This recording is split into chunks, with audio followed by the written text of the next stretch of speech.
Welcome back to the channel. I hope you all are having a happy holiday. And so today we're going to talk about James Gunn response to the some of the pushback you could say that he's getting about the suit, and he kind of goes into detail a little bit about why the suit looks the way it looks.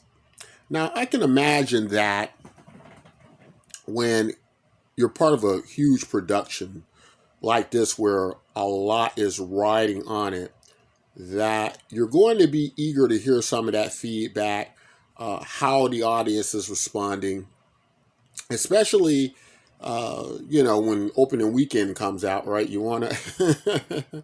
So from what we're getting, the crowd isn't all the way on board with this Superman suit. So we're going to go into what James Gunn had to say about it, what his response was to this, and maybe giving us a little bit more insight why he chose this look, right? So let's see here. Okay, he's talking about David Cornsweet, I believe, convincing him to keep the trousers, right, to keep the trunks with the suit, because James Gunn didn't want to do the trunks, right? He was, against the trunks from the beginning. But they do go into, and I'm not going to read the entire article. I'm just going to highlight some of the things he said, specifically about why he chose that look, and some interesting details that I didn't even know about that I found to be quite interesting. So he goes, one of the things David said is that Superman wants kids not to be afraid of him. He's an alien. He's got these incredible powers. He shoots beams out of his eyes and can blow a truck over. He's this incredibly powerful, could be considered a scary individual, and he wants people to like him. He wants to be a symbol of hope and positivity. So he dresses like a professional wrestler. He dresses in a way that makes people unafraid of him, that shows that positivity. That really clicked in for me. Now, this is very interesting. And let me explain what's going on here.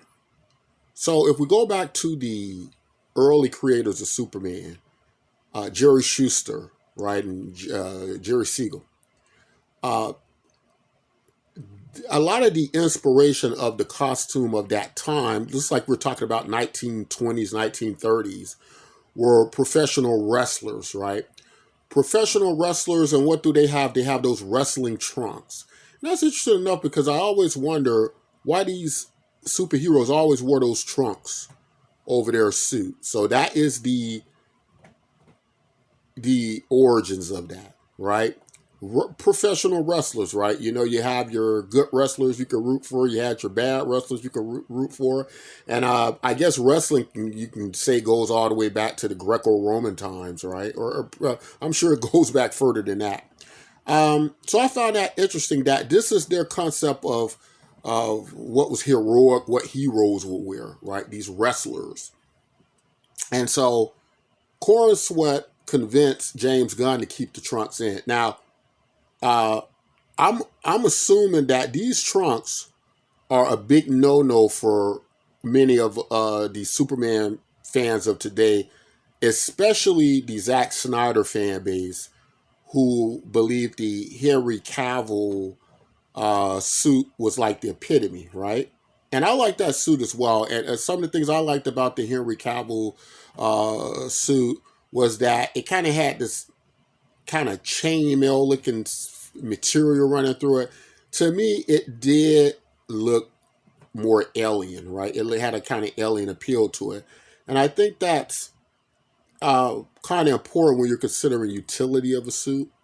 Uh, Obviously, in the Golden Age comics, right, around that time when the comic books were written by your Jerry Schusters and Siegels, at that time, the idea of a utility suit probably wasn't on their mind.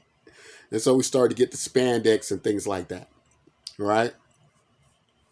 Uh, a lot of the superheroes costumes, throughout the ages, I would say weren't very much a utility based type suit, right? So that's interesting details to note. Now, also what comes out in the article, what they also express is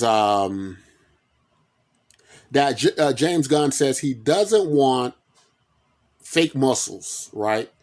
And so it may interest a lot of you to know that a lot of your favorite heroes, television shows, characters that might have on a fantastical suit, they're wearing what would be a bodysuit under it. They're wearing a muscle suit under it, right? And so it's not their actual physique and form, right?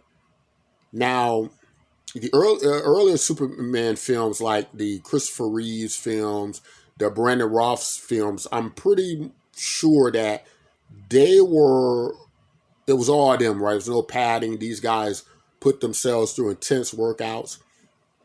And even with all those intense workouts, muscles still weren't bulging out the suit, right? So if you want that comic book look, you're probably going to have to use that suit, right? But James Gunn didn't want to go there. Uh, the parts he wanted to focus on was the colorfulness of it. Now, looking at the corn sweatsuit, right? This does look like a thick suit. It looks like it almost looks like something like a military personnel would wear, right? Let's just take a kind of look at it, right? So it's kind of padded and it has I would say it kind of has a screw rugged. I would say it kind of has a utility to it, right? Um, yeah, I agree. I don't think the trunks is a good choice, with this suit. I don't personally, but also looking back at the early Christopher Reeve films, where my head space is with it. I'm more, in a character like Superman, I'm more geared towards them getting his character right, right? Him being likable, him being that Boy Scout type, uh, as was kind of resonates with James Gunn, in which he's talking about he wants you not to be afraid of Superman. He wants those kids to be able to want to come up to Superman, right? If Superman looks dark, if he's picking up cars, if he's destroying cities, you're going to scare the kids to death, right? And that's kind of a lot of us feel a strike at the Zack Snyder films, which were extremely dark. I mean, they couldn't get much darker than that. There were just things put in that film that didn't need to be there. And I know a lot of the Zack Snyder fans won't like what I'm saying. Of course, he snaps Zod's neck at the end. It couldn't go any other way. And this is just, when it comes to many of the us idea of the character of Superman, uh, it is devastating. Uh, it's so not the version of Superman we were accustomed to, and certainly not the Superman we wanted. That doesn't mean Henry Cavill was a bad actor. Henry Cavill, I'm sure, could have fulfilled that role how it was written either way. But this was a Zack Snyder film, and Zack Snyder films are dark and grainy, and I like Zack Snyder films like The Watchmen. I like when Zack Snyder does what I believe to be Zack Snyder based films. And Superman was never that, right? It just never was. And even when I looked at the early trailers, even if you looked at some of the designs, right, of the costumes, and just wasn't, it just wasn't there at all.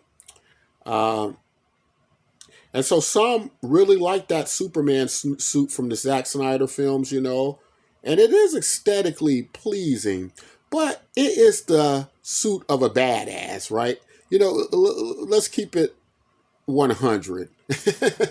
That this Superman that was being created in Man of Steel, This was a badass Superman. This was a dark Superman. This was a Superman created out of the uh, hysteria of Christopher Nolan's Batman films, right? Christopher Nolan had hit us by storm. We had never seen anything like that before. And everything just kind of had to be, if it was going to be a superhero film, it needed to be near that.